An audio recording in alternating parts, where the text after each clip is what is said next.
Pada video kali ini, saya membahas tentang chapter 6. Langsung saja untuk teorinya. Yang pertama, kenapa file suara harus dilakukan MFCC. MFCC digunakan untuk mengidentifikasi jenis suara yang dimasukkan seperti suara lagu, hujan, ataupun suara yang tidak dapat didengar oleh telinga manusia, yaitu ultrasonik.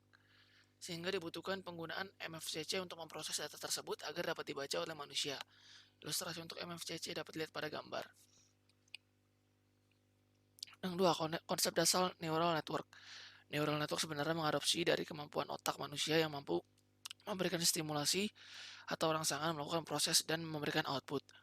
Output diperoleh dari variasi simulasi dan proses yang terjadi di dalam otak manusia. Ilustrasi neural network dapat dilihat pada gambar.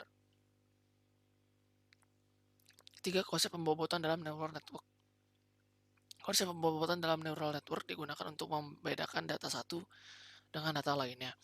Sebagai contoh dapat dilihat pada gambar di mana data inputan yang masuk ada dua data, yaitu anjing dan kucing, yang diolah dengan proses membandingkan data dan diolah melalui pembobotan sehingga menampilkan hasil output. Konsep aktivasi dalam neural network.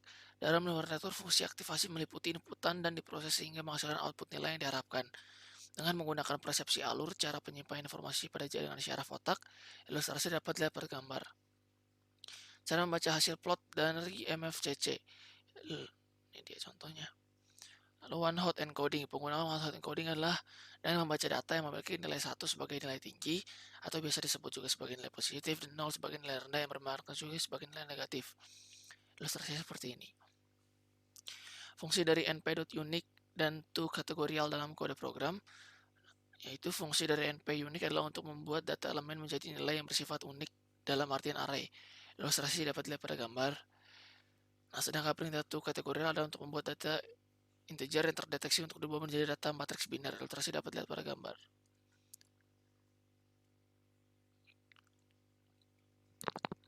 Fungsi dari sequential.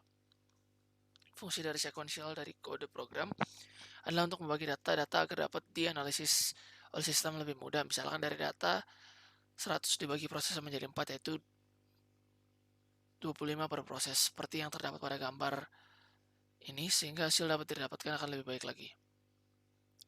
Untuk praktek penjelasan Getezan genre collection dan free sound buat kode program untuk load data tersebut.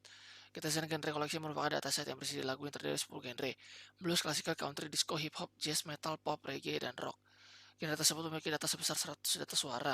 Sedangkan free sound merupakan contoh suara yang digunakan untuk menguji hasil pengolahan dengan menggunakan metode MFCC untuk mencari genre yang pas sebagai contoh suara tersebut. Ini codingannya. Kode tersebut digunakan untuk memakai library Bosa yang memuat metode feature dan display yang akan digunakan untuk memproses data suara tersebut dengan MFCC. Lalu library Globe yang digunakan untuk mencocokkan pattern yang spesifik dari data tersebut. Library NumPy digunakan untuk membuat data vektor. Library Matplotlib yang digunakan untuk membuat data grafik. Dan library Keras adalah open source yang bekerja untuk memproses TensorFlow, CNTK, dan Tenao yang didesain untuk melakukan penelitian dengan menggunakan Deep Neural Network. 2. Penjelasan kode program display MFCC. Kode tersebut meliputi penggunaan MFCC dengan proses display yang memiliki penjelasan sebagai berikut.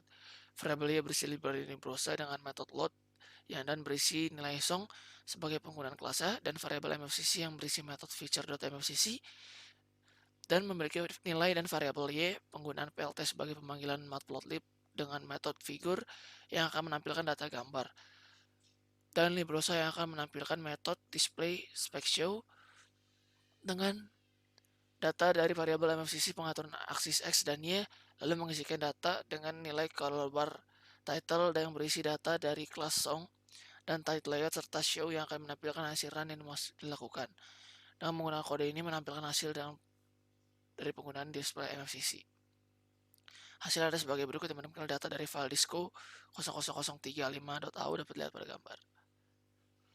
3. Penjelasan kode program exec feature song. Pada kode program di atas akan menjelaskan tentang ekstraksi data feature dari lagu yang akan diolah dengan menggunakan variabel y yang berisi metode load dengan record datanya dari kelas f pada extract feature song, lalu membuat variabel MFCC dengan nilai yang akan meload data MFCC dari kelas y.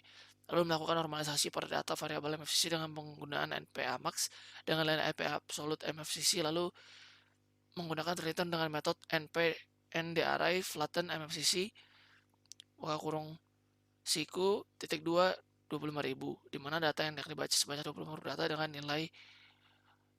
nilainya adalah array. Penjelasan kode program generate features and label. Contoh programnya. Lalu pada kode ini boleh dengan membuat 3 data variabel array dengan format 2 nilai kosong dan 1 memiliki nilai, di mana data tersebut akan diolah dengan perintah for untuk membagi datasetnya sesuai dengan data genre yang ada dan menggunakan numpy pada perintah selanjutnya untuk melakukan pembagian data yang dikonversikan menjadi data one hot encoding. Hasil dari penggunaan perintah generate feature and label dapat dilihat pada gambar. 5. Penjelasan tentang kenapa proses pada generate feature and label lama. Pada bagian penampilan hasil tersebut bisa lama dikarenakan data yang diolah itu tidaklah sedikit, yang artinya memiliki data yang banyak, di mana masing-masing data yang diolah akan dilakukan cek terlebih dahulu untuk menemukan genre yang sesuai dan data tersebut akan dibagi menjadi 100 data yang telah dikonversikan menjadi data one hot encoding. Penjelasan tentang pembagian data training sebesar 80%. Pemisahan data tersebut adalah untuk memastikan bahwa sistem telah siap untuk dilakukan uji coba dengan benar, di mana sistem tersebut telah dilakukan tes dengan menggunakan testing data sehingga data yang didapatkan nanti dari penggunaan training data tidaklah terlalu jauh untuk nilai akhirnya. Hasil dari penggunaan training split dapat dilihat pada gambar. Dan berikut adalah hasil akhir data yang telah dipisahkan menjadi data tes dan train dengan data tersebut sudah dilakukan shuffle. Terdapat pada gambar. Penjelasan parameter fungsi sequential. Fungsi sequential pada kode program ini adalah untuk mengolah data inputan agar sesuai dengan fungsi-fungsi yang ada pada kode tersebut, di mana data akan diolah dan dilakukan pembentukan terlebih dahulu dengan menggunakan perintah library pada NumPy, yaitu shape dengan data yang diutamakan adalah train input. Pada gambar di bawah ini keluaran dari running code tersebut. Penjelasan parameter fungsi compile. Fungsi compile digunakan untuk melakukan proses yang mengecek data parameter yang digunakan dari data diolah dari proses sequential. Hasil dari running pada proses compile dapat dilihat pada gambar. Pada gambar di bawah ini adalah hasil dari penjelasan data sequential dan compile. Penjelasan parameter fungsi fit. Fungsi fit digunakan untuk mengolah data dari 10 label data menjadi 10 file dataset, yang kemudian akan dihitung untuk mengukur tingkat akurasi penilaiannya untuk akuratan yang dilakukan olah serta tingkat loss yang data yang terjadi. Hasil dari running fungsi fit dapat dilihat pada gambar. Penjelasan parameter fungsi evaluate. Fungsi evaluate digunakan untuk mengevaluasi data yang telah diolah dengan menggunakan perintah fungsi sequential, compile, dan juga fit. Untuk hasil dapat dilihat pada gambar. Untuk data yang ditampilkan pada gambar di bawah ini adalah data yang telah disusun untuk membandingkan tingkat akurasi dan loss yang terjadi. Penjelasan parameter fungsi predict. Fungsi predict adalah untuk membandingkan tingkat akurasi dari data pada tiap label yang ada pada genre, di mana data akurasi nilainya yang tertinggi maka akan diambil sebagai hasil akhir untuk nilai akurasi predik. Hasil ini dapat dilihat pada gambar. Maka kelanjutan dari penggunaan GitHub untuk pull request. Oke, sekarang adalah pull request. Jadi pertama-tama untuk kita pull request, pertama-tama kita git add titik untuk memasukkan semua data yang telah kita masukkan. Ntar saja.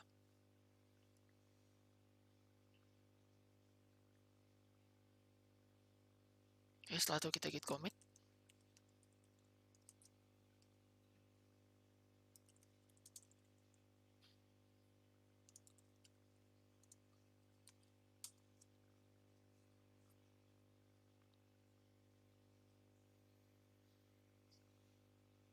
Oke, setelah selesai di commit, langsung kita push aja.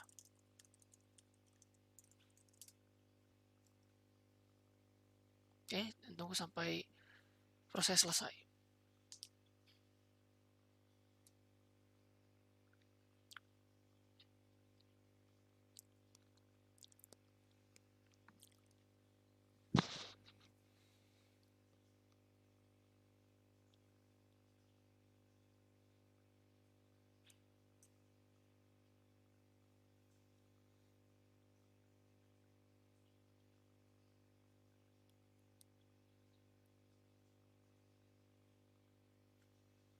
Oke, setelah selesai, kita buka GitHub-nya.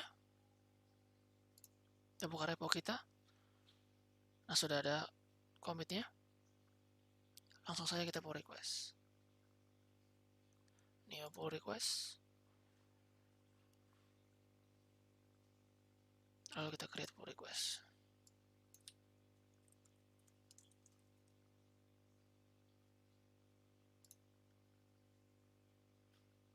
Oke, sekarang tinggal kita tunggu sampai di merge oleh yang megang repo.